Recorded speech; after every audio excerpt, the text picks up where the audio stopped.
So, without further ado, um, thank you very much for coming on Art World, Monica. Thank you so much for the opportunity to speak with y'all. So, I'm really excited for this conversation today, and I'm really excited to talk to you about art. But first, let's take a little walk to get there. And let's start with the idea of protopianism, which is this framework you espouse that is opposed to the kinds of utopian and dystopian envisionings of the future that most of us are used to from pop culture. Can you talk a little bit about Protopia, where it came from, and how it relates to these ideas of utopia and dystopia? Yeah, so the word itself, Protopia, wasn't coined by myself. It was coined by Kevin Kelly, the founding editor of Wired magazine, in the 2011 post on his blog. And Kevin Kelly is very much a techno-utopian par excellence. But the word itself, he spoke about it being inspired from the term pronoia, which is the opposite of paranoia. This idea that the whole world is rooting for you and start from that principle. And his version of Protopia was very much focused on incremental technological innovation and hence, in a way, techno-solutionism that would bring about this better world that is realistic. So it's a combination of the working and not working, which is what makes it harder in a way to imagine and predict. Now, I love the term because for me, it evoked proactive prototyping process, being pro something. Um, but I took quite a bit of departure from his original framing. Now, I do know Kevin Kelly for maybe 12 years now. I met him all the way back in the day, and every time in the Bay Area, I do pass by to see him, and we always, discuss and our points of view diverge. But I've been appreciative how, instead of maybe being threatened by the divergence of my perspective and sometimes, quite a harsh critique of techno-solutionism, he also sees the value in taking the framework further in quite a bit of a different direction.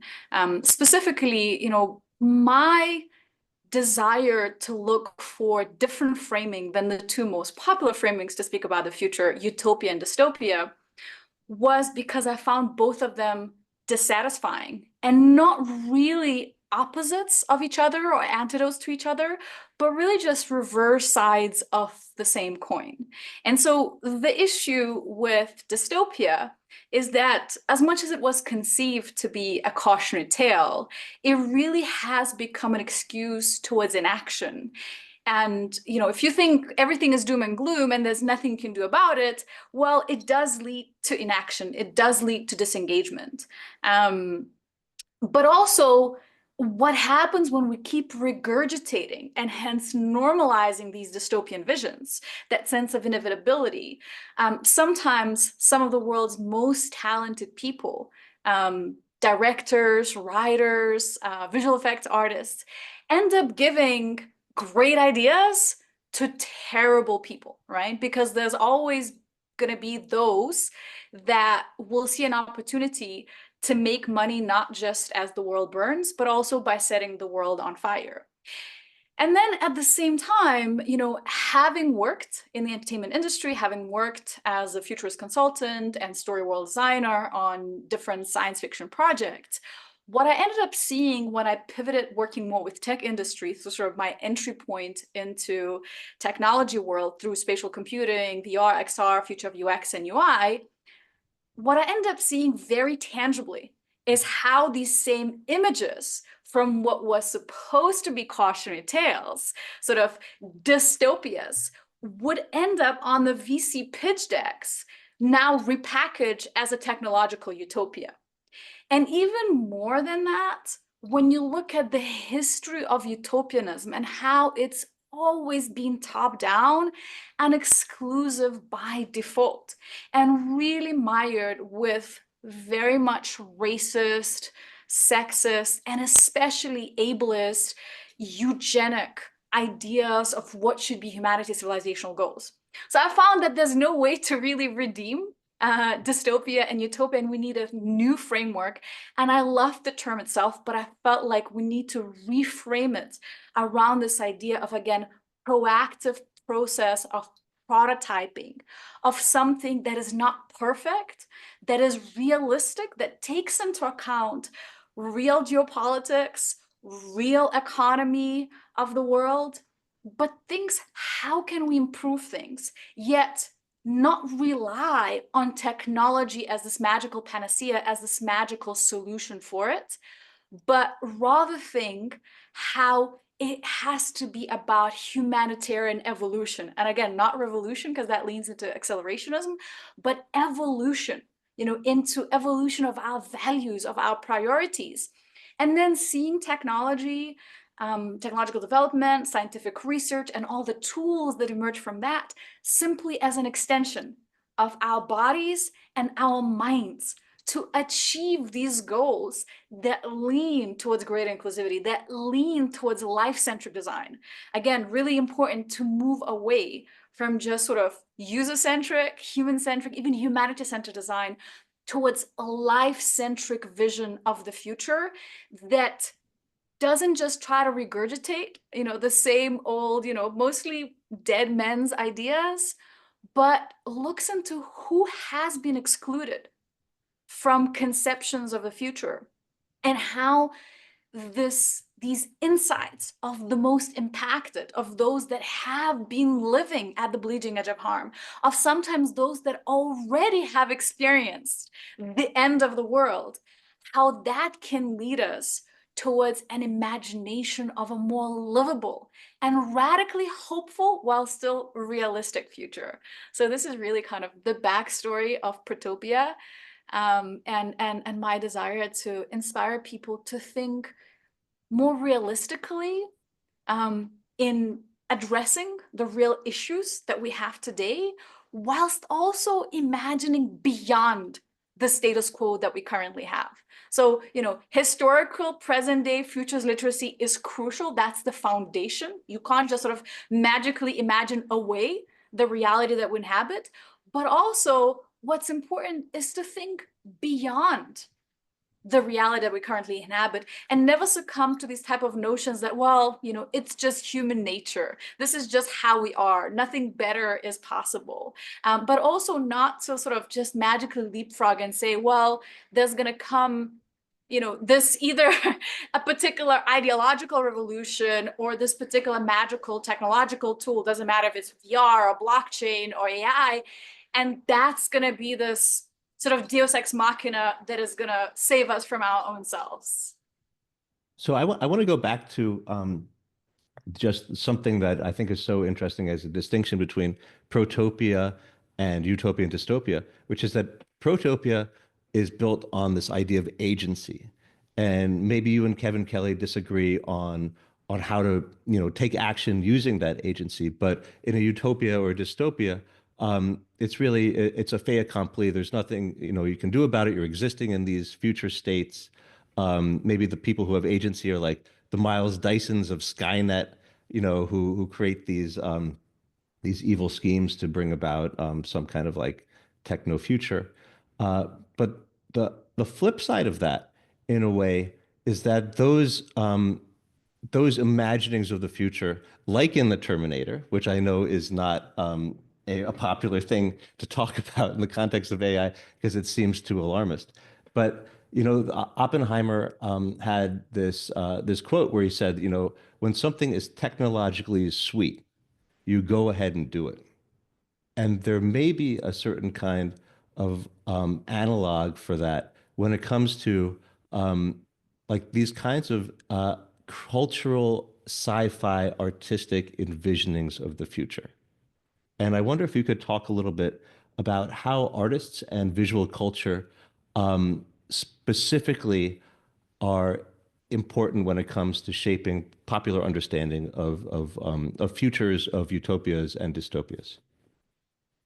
Yeah, I hope that the crazy rain in the background is not bothering everybody. I don't know how much of it you can hear. It's just, we have these tropical rainstorms in South Africa and one just started. So it's quite loud. But, nature is coming into the picture. Okay. Yeah, I mean, fundamentally, so Protopia is built around 7 principles that are not the sort of Maslow's pyramid of hierarchical needs, but really interlinked circles. And the first one is plurality, interdependence, community, biosphere regeneration, celebration of embodiment, joy, pleasure. And then the next 2 points are spiritual fulfillment and creative flourishment, as well as evolution of values. Now, a lot of people, when they think about the better future, or sort of inhabitable future, when we talk about sort of regenerative cities, most of the time people will acknowledge that importance of biosphere regeneration, right? We need to not just address the climate change, so much damage has been done, we need to find ways to repair. We know that, well, not everybody does, but I guess hopefully people in this room do think and do understand how the more homogeneous is any system, be it in sort of biological structures or even in terms of software, the easier it is to be hacked, the easier it is to be sort of infected with a particular virus, the less resilient it is. So we need that plurality. So people think of these practical things as important to address. Whenever somebody imagines sort of a better city, more inhabitable city, sort of smart city, I try to get them to think about wise city, not just smart. They address that stuff. But when we start talking about aspects of spiritual fulfillment or creative flourishment, they think of it as some kind of superfluous thing, right? Because of the Maslow's sort of hierarchical pyramid of needs, we first have to cater to all this other stuff. And only once we fed enough and sheltered enough, only then we have time to think about creativity. And unfortunately, in a way, art market has lent, or like art world as we know, has lent to credibility to that claim, right? Because it becomes so exclusive. These sort of fancy galleries and museums, the white cubes, that is quite disconnected from reality of the people. But in truth, neither creativity nor spirituality is something that can be an add-on that we can think about later once we've done with these real problems. There's a reason why when the fascist regimes rise, and communism essentially also state fascism. I was born in a communist state that doesn't exist anymore. Gladly, luckily, thankfully, though it's trying to attempt to make its reemergence. But one of the first things that they target is creative expression, because creativity, imagination of a different world is profoundly threatening. And why it is threatening? Because even when we feel like there's not much of a possibility of change in the real world, when we feel so disempowered, the beginning of a new reality always starts with imagination. It always starts with a vision. And unless we can visualize it, unless we can see it, we ultimately cannot do it, especially when we demand some real change, behavioral change from people, especially when we demand people to come together, not just despite, but also for their difference. What we need is an inspiring, uniting vision. Just to say, what we hate, what we don't like, what we're saying no to is enough to power vision of a fascist future, of an exterminationist, of an isolationist future, which, is a race to the bottom. However, and we've seen that in many of the recent electoral cycles, and we'll see more of that, unfortunately, I believe in 2025, that when we want to inspire people, it is much, much harder. We need much more robust story world design. We need much more compelling aesthetics. We need words, we need sounds that are uplifting people from the reality they're currently in. And again, sort of the proof is in the pudding. We know that some of the most potent art comes, and creativity comes, from people that have experienced extraordinary amount of strife and struggle in their lives. So the same way for our society, we need to lean into the challenges that we have faced and that we face and turn them into possibility of a different world.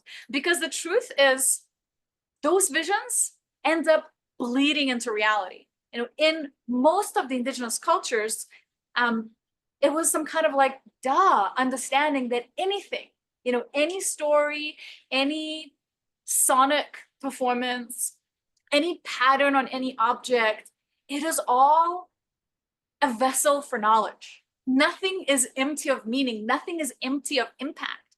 But somehow we ended up living in a sort of Western world, or sort of colonial society, or I guess just the modern world, you could call it.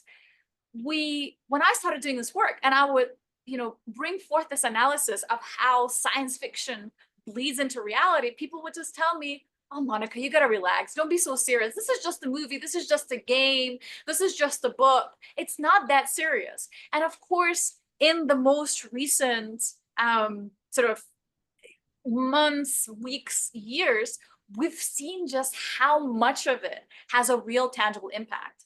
Somebody like Sam Altman tweeting her and creating a sound-alike of Scarlett Johansson's voice for the launch of ChatGPT 4.0. Elon Musk ripping off the visuals of Blade Runner 2049 to launch his new sort of Tesla product and getting sued for it afterwards, right?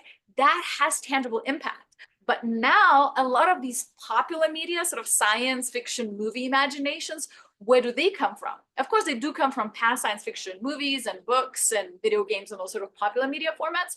But a lot of the creatives that work with that popular media that will end up reaching millions and sometimes even hundreds of millions of billions of people, they actually look into more niche forms of creativity, into contemporary art, into video art, you know, into something that is a little bit more exclusive. And that ends up feeding into the popular narratives that they shape. And so we all have responsibility. You know, I think whatever we put out in the world as art, as creativity, as expression, we don't really have this God-given right to put anything out and just remove ourselves from the consequences. In a way, I've rephrased, you know, what privilege is, that it's, of course, oftentimes correlated with skin tone, gender, disability, et cetera, et cetera. But these correlations in an age of tokenism are not absolute. Actually, the greatest measure of privilege is to believe that you can be insulated from the consequences of your actions and to be able to entertain that your inaction will not affect you. So to think that I can just put anything out into the world and somehow it will just exist without shaping that world that I too will be inhabiting, that is truly delusional. And, you know, in my experience working in Hollywood, you know, I worked with many studios and production houses and very famous names in the film industry. And it was only until I had the opportunity to work with Ryan Coogler and Hannah Beachler, the director and production designer of Black Panther, where I saw a director and a production designer that had such a conscious understanding that it's not just sort of, again, their God-given right because they are so talented to just put anything out into the world, but it is an amazing opportunity to shape the world. And in fact, you know, there was a very tangible change that came from that. The year when the first Black Panther came out, and it's not the one I had the chance to work on, I worked on Wakanda Forever. The inscription of Black and brown girls into STEM courses, studies, hobby clubs drastically increased simply because of that representation of Shuri being the sort of the smartest person in the Wakanda kingdom, being a Black girl. And so content matters, visions matter. They end up having a very tangible impact on how we perceive the world. What do we consider attractive? What do we consider repulsive? And when we start analyzing various depictions within the world of art and within the world of sort of popular media, we start seeing just how much of what has been deemed attractive has been mired in racist, ableist, misogynist standards, and how it ends up directly trickling into what today some of the world's most powerful people, the tech gazillionaires of the world, end up embracing as what is worthy or not worthy civilizationally. We think that, tech is done in a particular way or science is done in a particular way because this is the only way that it can be done. Somehow these areas, these disciplines are objective, but they're not. We think and we fund certain areas of scientific research or technological development because we think of it as something more futuristic, more exciting. And I think a lot of our priorities have been really wrong in that realm, what is and what is not futuristic, and have been misguided, not by real scientific insights, but by the fictions that end up inhabiting our imaginations without us even realizing, sort of with the fish in the water, swimming in that world of art and fiction. And we think that it is reality, when oftentimes it is a product of imaginations that came before us. Let me try, see if I can put some lenses on what you just said, because there's a huge sweep of various ideas in there, and I think a lot of focus in the art conversation today is about the ideas of ownership of the kinds of visual artworks that are being entered into these training data sets to create models. And this kind of push from the artistic community to try and control the kinds of art that is available for these data sets and is not available for these data sets. And an interesting flip side of that is that just as the data, just as the artworks that go into training these DALI style visual models produce the outcome of what these models are able to create, the artworks that are made in a society at large kind of produce the the the visions of a future and of progress that are able to be concepted. And when you're talking about responsibility in terms of what artists create, there's a really, I think, interesting and not often thought about um, element there, which is that it's kind of like if you be the change you want to see in the world, and if you create artworks that envision a certain kind of future that you'd like to see, that it can be productive. And we've seen a lot of this actually in this recent movement that has been so much about reclaiming, artists who have been marginalized by art history, or by bringing artists in from the margins who haven't been enfranchised by the canon. And a lot of this has been in terms of of of things like self-portraiture, Kerry James Marshall's idea of inserting the Black figure into these kinds of art historical narratives. And that has obviously been an incredibly um, powerful and necessary moment in the history of art where it's been this kind of Hegelian antithesis to the previous status quo. But to kind of like think about it from a different perspective about envisioning different futures through art that you hope that humanity can be guided by is a super interesting and to me kind of a new perspective. And obviously that's something that the kind of world of Wakanda is a great expression of. But okay, so I'd love to ask you actually, what is like the kind of what is the what is the vision of the world that you find to be very counterproductive? You have an acronym for it called TESCREAL, TESCREAL, that seems to describe a kind of an accelerationist, techno-utopian vision of the future that is post-Earth, kind of transhuman. Can you talk a little bit about that philosophy and what you think is wrong with it. Yeah, so TESCREAL and TESCREALism, that's an acronym coined by Emil Pitoris and Timnit Gebru, and it stands for transhumanism, extropianism, singularitarianism, cosmism, rationalism, effective altruism, and long-termism. Complicated words. So I definitely recommend Emil's writings about it. They've written extensively on it. But fundamentally, the running thread through all of it is transhumanism and accelerationism.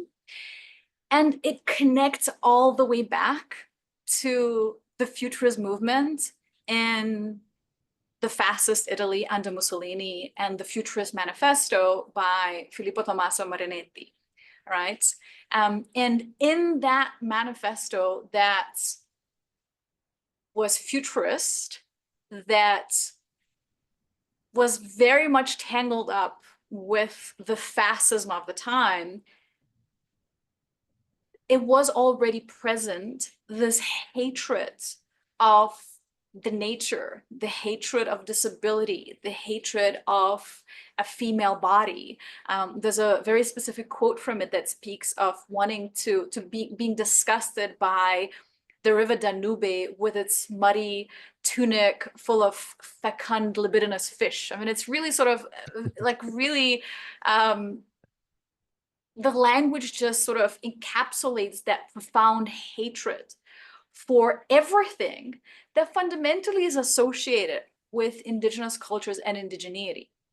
And glorification of the machine, glorification of the engine, glorification of the straight line, glorification, what then becomes, in the present day with somebody like Mark Andreessen, that is one of the most powerful venture capitalists in the world, that released Techno-Utopian Manifesto just last year, and unironically cited Filippo Tommaso Marinetti, that was also an author of Fascist Manifesto as one of his greatest inspirations. There's that direct lineage that, in a way, if you try to dig even deeper, reaches back to some of the conventional sort of notions within Christianity itself of everything that is related to our bodies, everything that is related to femininity, everything that is related to queerness, everything that is related to the animal world, everything that is related to the soil, as something that needs to be transcended, that needs to be left behind as some kind of temporary dirty shell in favor of this ascensionist idea of the pure cosmos, that again, then through figures like Ray Kurzweil, gets repackaged into pretty much something almost identical, but in a technological disguise. There's been recent brilliant books, God, Human, Animal, Machine, that looks into some of that original correspondence with Ray Kurzweil. There's been a recent book, Tech Agnostic, Speculative Whiteness, that all dive deeper into that subject matter. But fundamentally, it perpetuates this notion that somehow human biology and the uncontrollability of that biological realm is something that needs to be transcended, is something that is disgusting and despicable. And the only way to exit that is through some kind of technological deus ex machina, which then again taps into settler colonial history of continuously needing to expand the frontiers. And since there's almost no frontier to expand on Earth, though, with deep sea mining, we're trying to, pollute the depths of our oceans, before any human can even go there, before even we know what life is there, we already want to extract from it. But of course, the great vision of TESCREAL is that humanity's great mission is to expand into the cosmos and become sort of these perfected digital beings that could be living in the trillions upon trillions upon trillions in this computer simulated matrix. But fundamentally, that is not a science-informed vision of the future. The issue with that is not that it's morally, socially, culturally, politically wrong, is that it is scientifically outdated. Currently we just begin to understand the complexity of our own entanglement with the microbiome that we thought represents just a fraction of the DNA within our bodies, and now we're finding out it's about 99%. And that we cannot exist and live without it. So each of us is an ecosystem that can only survive when we entangled with an ecosystem that we inhabit, that we have evolutionarily co-evolved with. And so for me, that's not a cause to despair. That's not a cause to try and to want to sort of eliminate that in favor of silicon, rockets, and zeros and ones, but to embrace and to understand what wealth lies within that complexity, what wealth lies in the knowledge of people different than us, not just culturally, racially, gender-wise, but from the perspective of disability and neurodivergence, how much we can learn from people that through these techno-utopian visions, we have considered less than. Right? So one of the popular things that a lot of transhumanists keep sort of talking about is how cool it would be to find technological means to have humans acquire new sensory perceptions, such as echolocation that the bats and whales have, for example. But there are humans already that have that sensory capacity. And these are disabled people, these are blind people. And there's been sort of an effort to prevent the transmission of knowledge of echolocation, sort of visualizing the world through the click sounds, because it's something that is so incomprehensible for people that are seeing in conventional ways, right? There's so much stigma attached to autism, to other sort of neurodivergencies, and yet there's so much we can learn from humans that have a different sort of perceptual and sensory understanding of the world.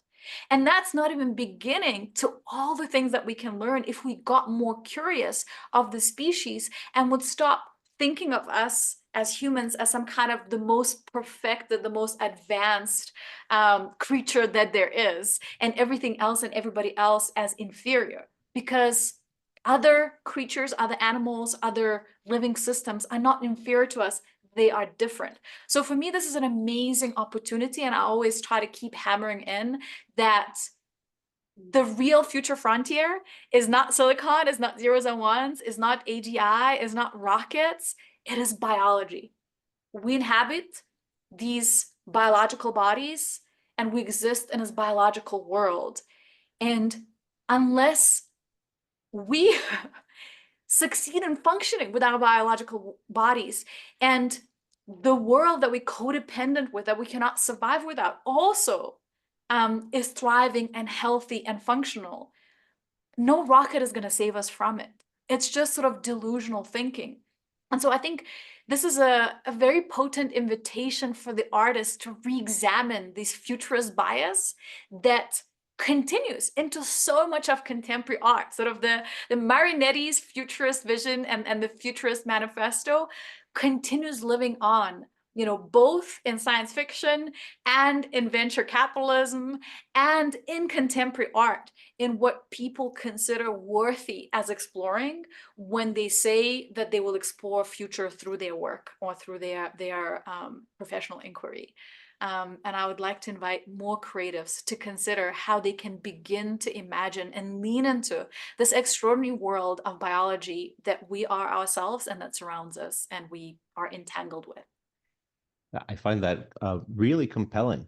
The idea that while a lot of the kind of like the full throttle futurist thinking kind of presents the earth as a garden to be tended from almost like a nostalgic perspective of our birthplace, but then the stars as like our destiny. But instead, like, turning the telescope the other way around and starting to think that maybe the future is something that is going in this direction of understanding these entanglements that we have with the environment, with other life forms and other organisms, and also the things that we can learn from these organisms. And this is a viewpoint that is, we see it in movies like Avatar. We also see it in the work of artists like Annika Yee, who was on this podcast last year, who is really, very much interested in using emergent technology to kind of like tell these new narratives about the um, the interlinking of life. But I find it a really compelling call to arms in a sense, in terms of maybe a different approach to ecological art. And we've seen a lot of very well-meaning um, attempts in the art community to kind of elevate ecological art and advance it. That maybe I'm wrong, but it doesn't seem like it has really hit in a way that is highly resonant.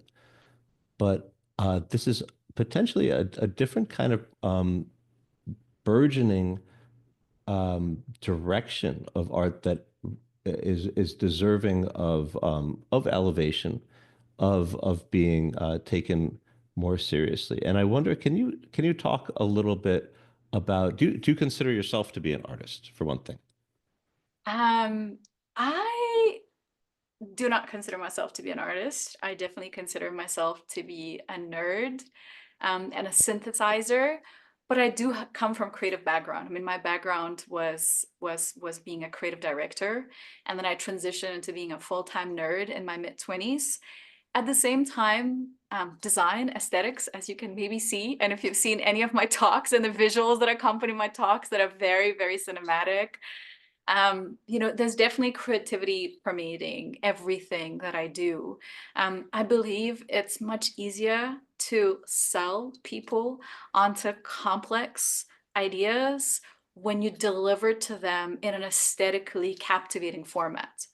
Even if something is a little bit difficult to grasp or comprehend, but if it comes packaged in this mesmerizing audio-visual journey, people will be captivated and at least a bit more open to dig deeper.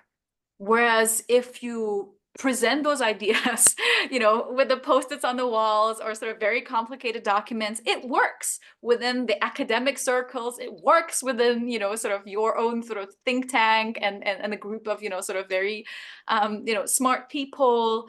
However, if you want to reach broader audiences, you need to package it up in a way that people go on a bit of a journey, that they can leave sort of the everyday reality behind a little bit. So I really believe in that. So I don't think of myself as an artist, but I definitely consider how creativity permeates everything that I do. And in fact, what I've witnessed, there are of course phenomenal artists in this world, but there's an elitism within art world that thinks of art as the most creative space that there is.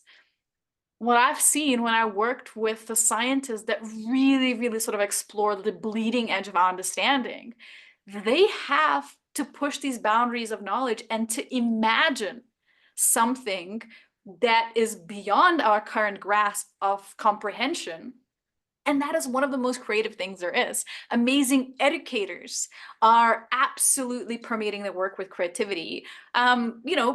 Incredible sex workers, they are also very creative in how they approach every different body, et cetera, right? So creativity permeates so many more spaces. And I think what we need is find a way to bridge these worlds together. Now, as per your question, what do we need when we talk about sort of more, I guess, climate inspired art, and why it maybe hasn't been having as much of success, and why maybe sometimes when people see sort of exhibition title, something related to climate change or something like that, people are not really inspired to go and see it. Because in a way, it sort of hammers back the idea that everybody except for, climate conspiracists, people that believe, oh, it's just the weather anomaly, most other people understand, yes, this is happening, this is real. And so you just, you want to be inspired, you want to see some different reality, but all that hammers into you is kind of this regurgitation of dystopia, is that sense of disempowerment, that sense like, yeah, I know it's bad, it's going to get worse, right? It's very hard to engage with it. So what we need right now, and that's where I believe it's very important to find a way to bridge these worlds, of real original human creativity and generative art is that currently AI is excellent at regurgitating past data, sometimes in quite innovative fusions. When these tools, sort of the earliest DALL-E experiments sort of emerged, what I was really, really excited about is just how much more biological, how much more organic shapes we started seeing in that sort of like more sci-fi realm. And the explanation why we haven't been seeing that stuff before in sci-fi movies is very simple. Low poly stuff, sort of, brutalist architecture, concrete, steel, glass, sort of, rectangular, square, triangular shapes are much easier to render with visual effects engines. Any kind of organic structures, detailed sort of plant, fungi type of textures, or the fur or the feathers, anything in the organic realm is much harder and much more expensive to render, even in the sort of older sort of digital/analog ways that still require a lot of human work. Now that's becoming much easier. So it is an opportunity, right? That we are able, and also we're able to go and sort of, with LiDAR scanning, capture elements of the real world and then modify them and then bring them into sort of game engines to extend them in sort of more imagination that doesn't exist. So there's a great opportunity. And at the same time, unfortunately, and this brings me back to what we spoke about, what's wrong with the kind of art world as we've known. People are acting that AI is somehow undermining our creative flourishment. But the truth is, our creative flourishment, at least in what has been amplified the most, both in the art world, sort of the Jeff Koonses and the Damien Hirsts of the world, that found a particular thing that sells and kept regurgitating more of the same, so almost like stamping out the same work. We've seen that also in the world of science fiction. Everything's been an iteration of either Alien or Star Wars or Blade Runner, and a few other films.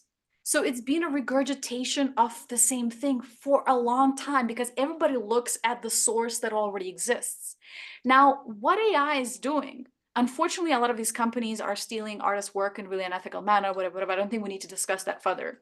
So I definitely don't say that we should accept these tools that they're giving to us, right? But the opportunity of these tools, if there was a way to bridge that gap, the software development with real human creativity, what is showing to us that people that have been rewarded the most in the art world, the Jeff Koonses and the Damien Hirsts of the world, and then in the sci-fi world, people that have been making sort of Iron Man armor suits or Star Wars spacecraft, that stuff is the easiest to regurgitate more because AI is really great at replicating more of the same.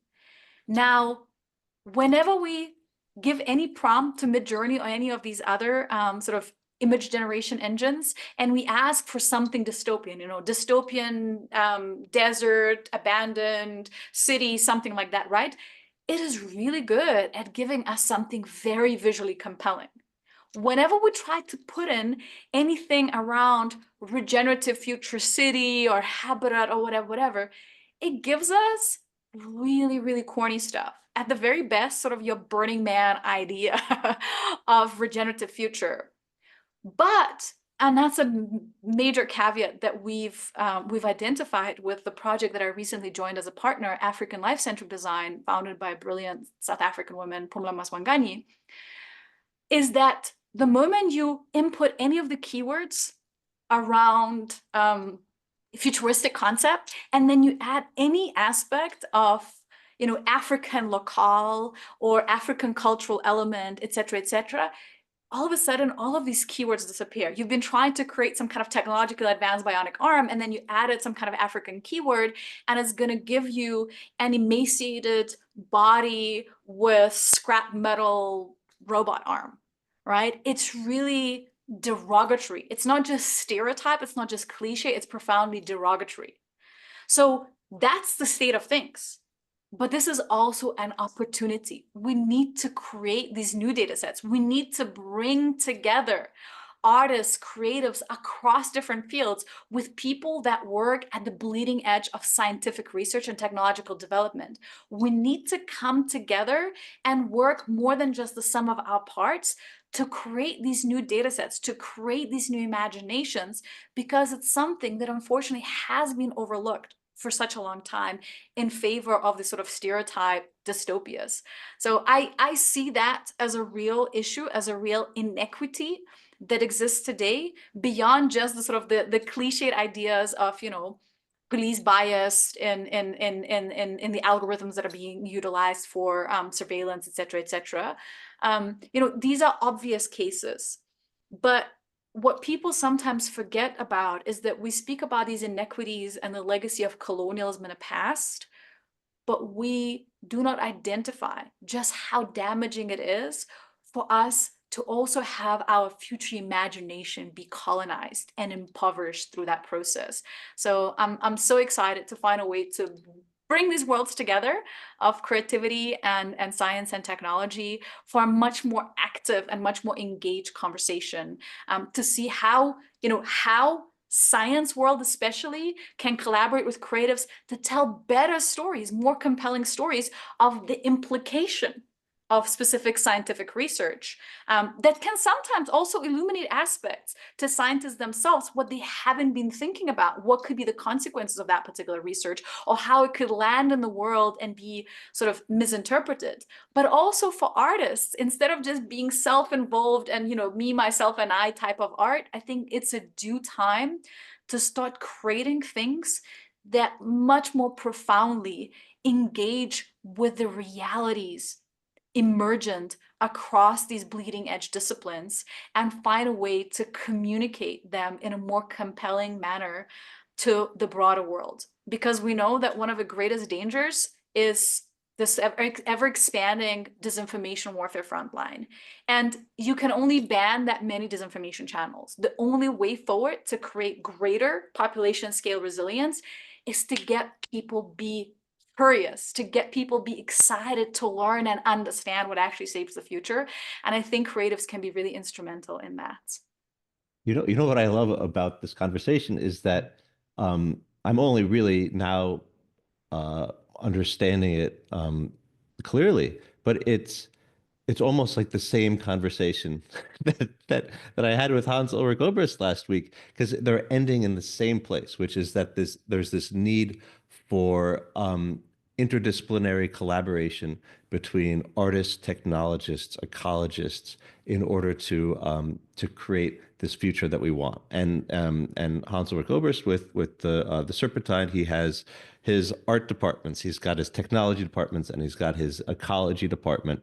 And he's really working towards this in a kind of an outlier kind of way. But what you add to the concept is really a further articulation of exactly what role this kind of art plays in terms of envisioning futures that can be, you know, sought and built with agency, rather than simply kind of like falling in line with the seemingly inexorable trajectories that tech is on, from the side of the technologists. And I think that's really inspiring. And I just wonder, for one last question, before we open things up to the audience, because we've got some great questions from the audience. How would you, what would you envision the museum of the future looking like, uh, let's say 10 years from now? Yeah, thank you so much. Maybe me and Hans need to sit down together and have that conversation. You know, how can we really sort of bring our respective worlds together and practically prototype and embrace that process of learning, you know, rather than just the end destination, making future vision that is inspiring and habitable, accessible to broader audiences. So with the future of museum, I really want to keep hammering back these really profound insights that come from understanding the importance of inclusion of invisible disabilities and neurodivergence in our society. in most of the future visions, we see that eugenicism permeate how we imagine a better future. Sort of in a way, if disability still exists, is it even utopia, right? And what does it take? Do we need to exterminate that? What's fascinating for me with that is, as much as museums started to become more gender inclusive, more sort of racial background inclusive, as well as in society, right? Most people know what term racism or misogyny means. I am constantly surprised how many people have never even heard about the term ableism. And that's a discrimination based on disability. If anybody else in this audience or people listening, on the podcast wouldn't know, it's discrimination about disability, but it's also stereotyped understanding of disability. This notion that only somebody, when we sort of want to tick off that mark, oh, we included disabled people, is like, oh, we created ramps for people in wheelchairs. And it's very, very important to include people that are wheelchair users. It's very important to include blind and deaf people, which fortunately our society is making a bit of a greater attempt at. However, so much of the disability is not immediately apparent. So people undergoing cancer treatment, not all of them are the stereotyped idea of somebody, that has lost their hair. People with chronic pain, autoimmune, inflammatory conditions, chronic fatigue, you cannot immediately notice. I am somebody that experienced different moments of temporary disability in my life due to accidents, life choices, etc., etc. And it's only when I found myself experiencing it that I viscerally started understanding the discrimination and exclusions that exist on that. And also, I am somebody that is autistic and has ADHD, that comes with very different sensory processing of the world. For longest time, I only thought of it as the difficulty, as the friction that it was creating to me, because I'm much more sensitive to noise and sound. It's much harder. Like I have to lip read when I'm in noisy environments. I have issues with sort of certain textual, scent related things, etc., etc.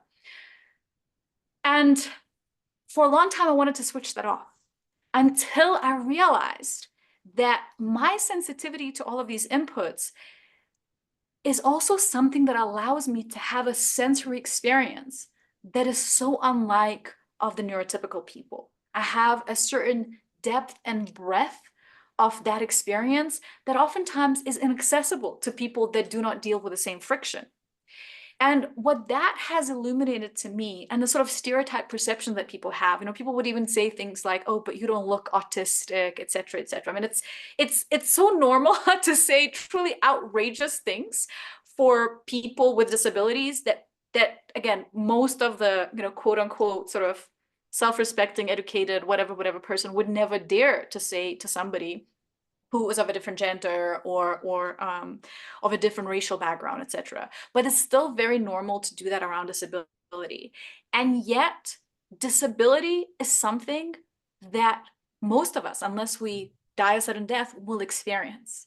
And so when I think of art spaces, when I think of museums, I think how centering disability, and especially going beyond blindness, deafness, and wheelchair access, and including invisible disabilities, can create places that are much more welcoming, not just for neurodivergent and sort of non-apparently disabled people, but for kids, for the elderly, for, again, people with different sensory perceptions. So, what I want to think, I mean, it's so really incredible that oftentimes you go to museums and there's barely even a comfortable place to sit down. So little of the art could be experienced by somebody that has vision impairment, through touch or some kind of text, sort of tactile engagement with objects. So I really, really think, what can we learn from people that have not been welcomed within the spaces to create spaces that are much more engaging, much more immersive, much more sort of involving our entire bodies rather than just our ears and our eyes. And so for me, this is really something that I would love to see more of. And I would love to have much more within the curatorial considerations of what is worthy and not worthy to platform, curators to think, what kind of That's a reality this particular art will be bringing into the world. And if we have this opportunity to elevate certain work over other, would it be interesting to use that opportunity to elevate the kind of visions that make the reality that we currently do not have access to more tangible, to make that future come closer to us, in a way that we could all find a way to see how we can participate within it. So, I mean, that is my dream, sort of much more multisensorially inclusive and engaged museum space that is not just for our eyes and our ears, but really for our entirety of our bodies, and for bringing people together and engaging with the creativity beyond just conventional forms of art, and also especially a space for rich conversation between disciplines. what an extraordinary answer. I mean, I think about a kind of inevitable direction for museum development being, creating this like interface layer that makes the art more accessible, using AI and spatial computing. Um, but this is a really fascinating added use case that is so much more important than just making like a painting on the wall, you know, understandable to a person who doesn't have an art history background, but to actually, replace the physical ramps of the building with more interpretive or interface ramps for having that art experience. It's a very interesting idea. But thank you so And much, also Monica. Let me, maybe if I can just add, I also would yeah. love to sort of explode a bit this idea of a museum and bring art and creativity into the living fabric of our cities and also into the living world. But not just like, oh, we have these nice sculptures in a park where like, there's a park and there's a sculpture and it's put in it, but how do we interweave the living fabric of our urban environment and the natural environment with creative interventions? I mean, I remember in our conversation, I had this idea for a sci-fi movie that ultimately the director didn't think it was worth enough, of a sort of sci-fi vision of artist hackers that in one of the scenes in a film would end up hacking all of the advertising in a city and replacing it with a potent creative intervention.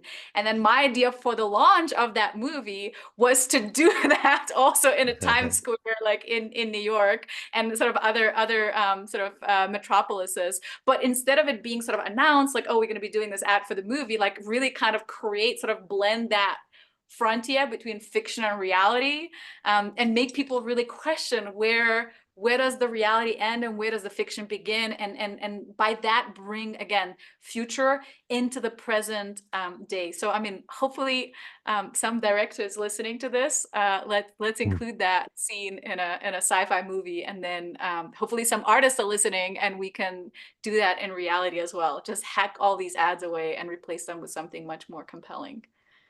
Huh. Super interesting. Oh, okay. So I am going to pivot to audience questions because we have some great questions from the audience. And I'd love to say, Isabella Bruno, if you're still with us, would you like to ask your question?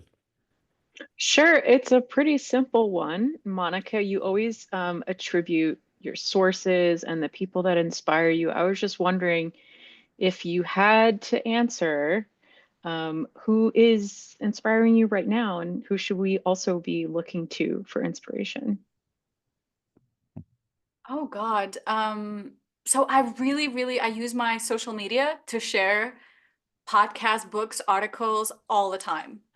Again, I have this like very autistic thing about me, info dumping. My love language to people that I care about is like not to like be like, oh, hey, how are you? Whatever, but send you like this book that made me think of you that you should read. So I do that to individual people I love in my life, but I do that constantly on my socials. And again, within my sort of Instagram, it's a bit more sort of my broader life inspirations. Within my LinkedIn, it's more purely my professional inspiration. So I would love to. It's hard for me to pick out one thing. One thing that I'm really excited for right now, and I've been waiting for it for too long. I listen most of my books in an audio format, much more helpful for people with ADHD because I can, fidget and move around. And it's been overdue, the new book by Tyson Yunkaporta, who wrote Sand Talk. And he in this new book, Wrong Story, Right Story, I hope I'm not misstating the title. It's been released in Australia in a book format already last year or even the year before, but we've been waiting an audiobook version for a little while. So I'm really, really excited about that book because I really love his work. We've done some podcasts together as well. So you can go back and listen. It's a whole deep dive into Dune and other sort of sci-fi criticism of indigenous fetishization and eugenics and stuff like that. So I'm really excited about his book. But other than that, I share so much. Pretty much every day I share something that inspires me, that I read, that I listen to. So hopefully y'all would follow and would find something that would resonate with you as well. Kim McClear, would you like to ask your question?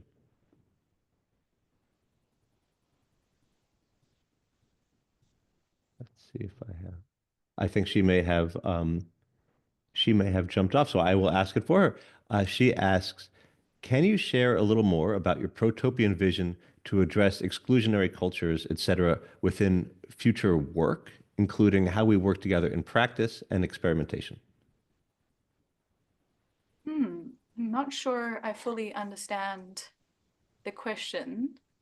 I mean, I guess, again, the issue of who has and who hasn't been considered a futurist was so limited.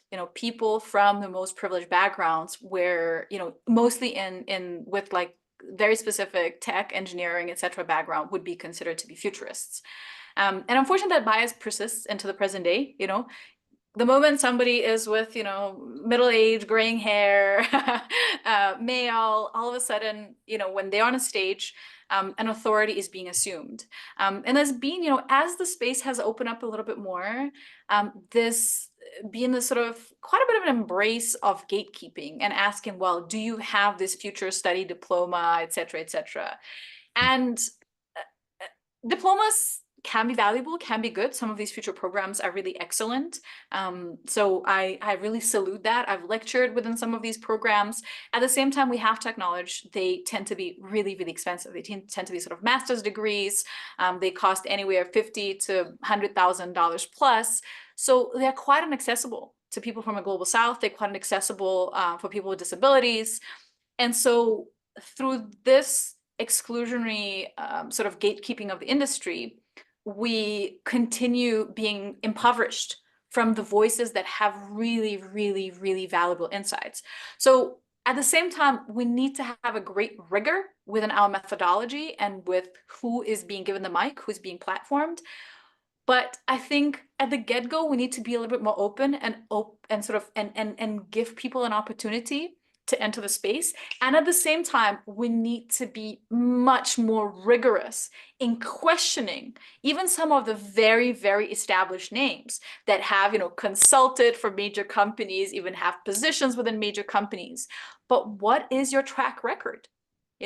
Have you been saying that crypto is the future of everything, just before the whole sort of house of cards collapsed? And we really, even again, Bitcoin, for example, has sort of jumped in value recently, but we fundamentally kind of understand that this has been a profoundly environmentally destructive scam all along that was created for the purposes of the dark web transactions, child porn, human arms and drugs trafficking, right? But if you just kept hammering that this is somehow this magical solution for the financial woes of the global south, until the point, like, I don't want to hold one mistake that you've done as an expert in futures and foresight against you, yet you really need to acknowledge that you made that mistake. When somebody like Noah Yuval Harari, who does some really valuable and obviously incredibly popular anthropological work, in I think it was in Sapiens, not in Homo Deus. I think it was in Sapiens.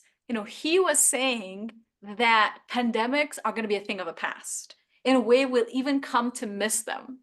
And then when the pandemic did happen, he became one of the most platform people to comment on the future of the post-pandemic. Now, if you don't even acknowledge that you have been so misguided in your predictions, how come you're an expert to speak on that subject?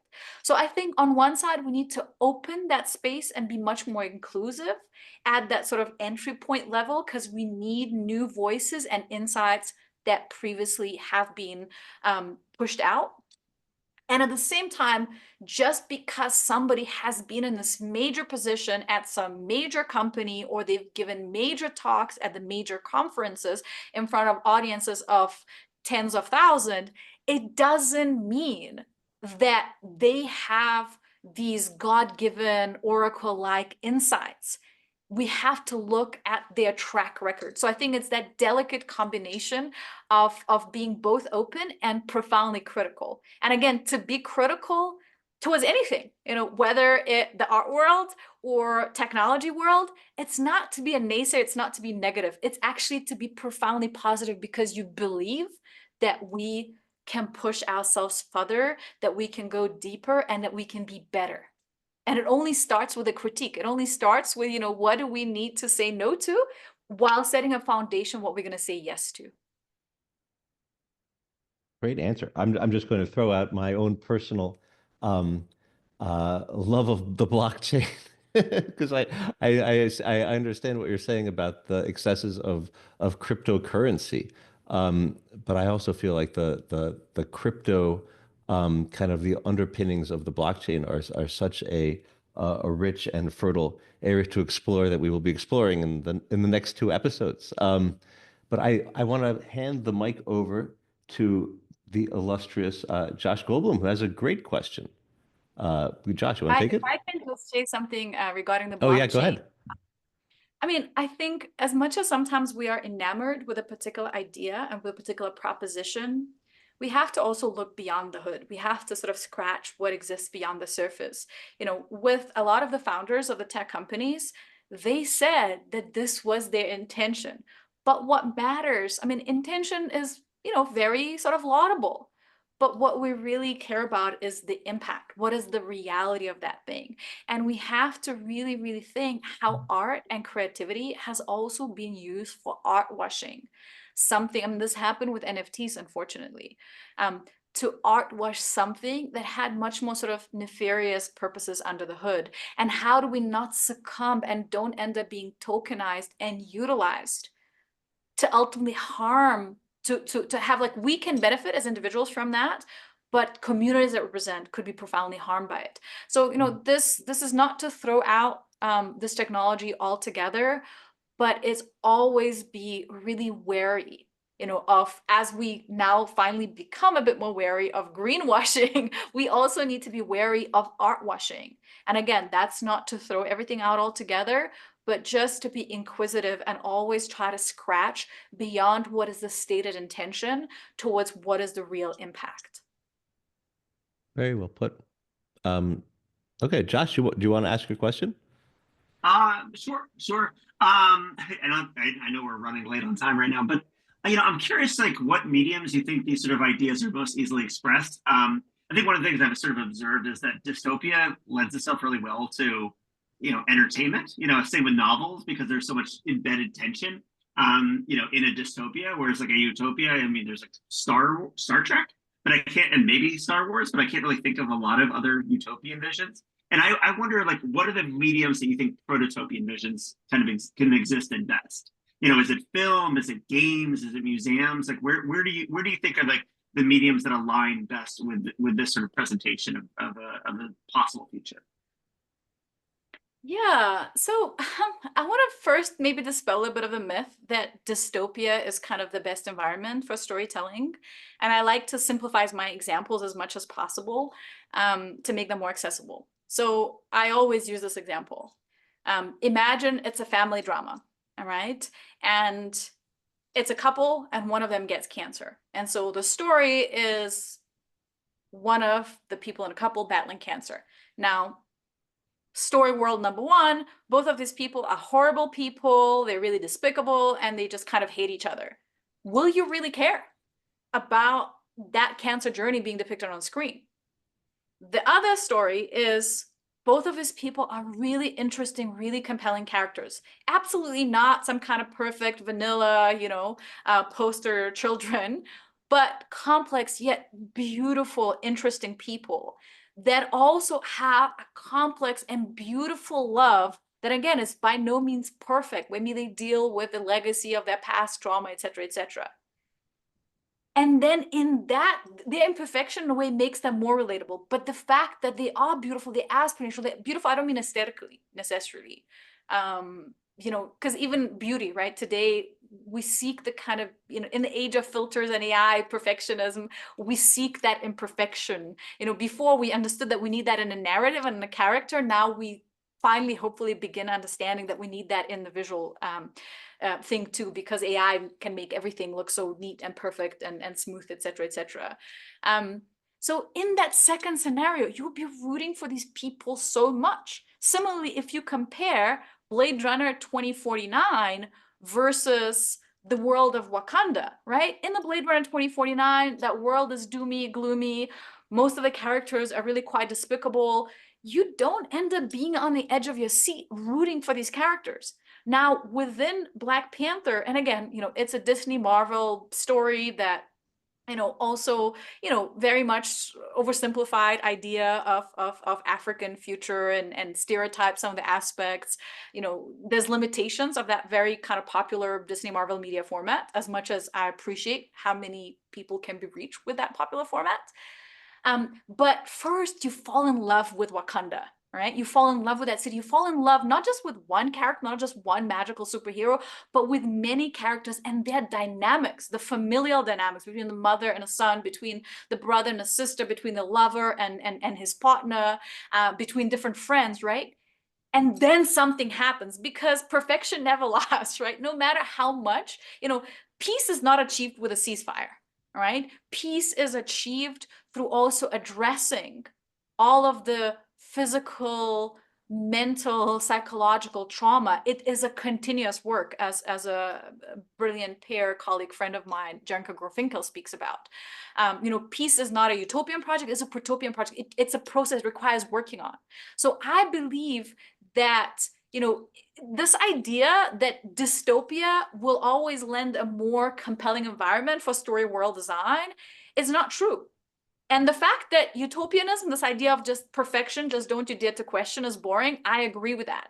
So for me, the appeal of Protopia is really about, that combination of something that you feel inspired and attracted by, but that it's not a given. You need to keep engaging with it. You need to keep working towards it. I mean, that's something that is really, really compelling. And in terms of the format, medium, environment, I mean, I fell into this third wave of VR since its first days, all the way back in 2012. It was, the pre-dev kit of Oculus. This is how I entered the tech world. It's through immersive media tech and spatial computing. And the moment I put the headset on my face, I didn't see what it was. I saw what it could be. I saw the potential of this rich story world design of bringing you inside a city that you would like to inhabit, of bringing you inside the living systems that cannot be seen with the naked eye. And this is really what I was so excited about, this idea of edutainment that is both entertaining, immersive, captivating, but also educational, that is not sort of serving as an escape from the real world, but as a means to see the real world in angles that are not accessible within the reality.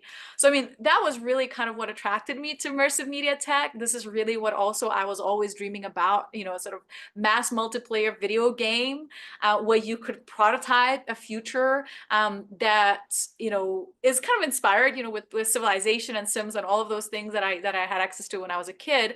But, not just sort of fictional vision of a future, but vision of the future as inspired by the bleeding edge scientific research. So I still believe that these forms of immersive media are super potent for Protopia.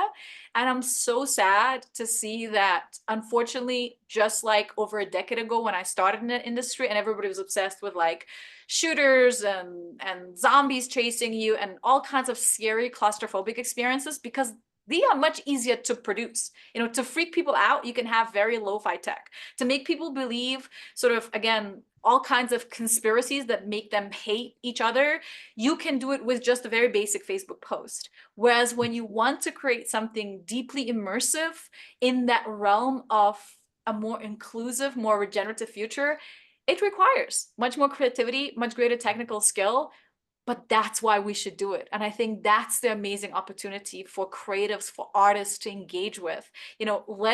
Let's prototype these worlds and make people see, feel, touch them so that they would want to work towards hopefully a more livable, more Protopian, more life-centric world. What a wonderful note to end on. Thank you so much, Monika. This has been a real journey, intellectual, philosophical. Uh, what a pleasure. Thank you so much for coming on Our World. Thank you. I'm seeing all these amazing comments in a chat. Please save them for me. I want to see what people have said. I'm not able to multitask and both talk and see what people are typing, but thank you so much for everybody that's being here, part of this conversation. Please reach out. Happy to answer more questions. Always interested. I'm so disinterested to just kind of do my own work. I feel like all the most interesting things that I end up doing come through conversation and collaboration. So reach out, let's keep conversing, and let's be the change that we want to see. Amazing. Okay, thank you very much, Monika. And thank you everybody for joining. See you next week for Beeple. I hope to see you there. Okay, bye. Bye, everyone. Bye.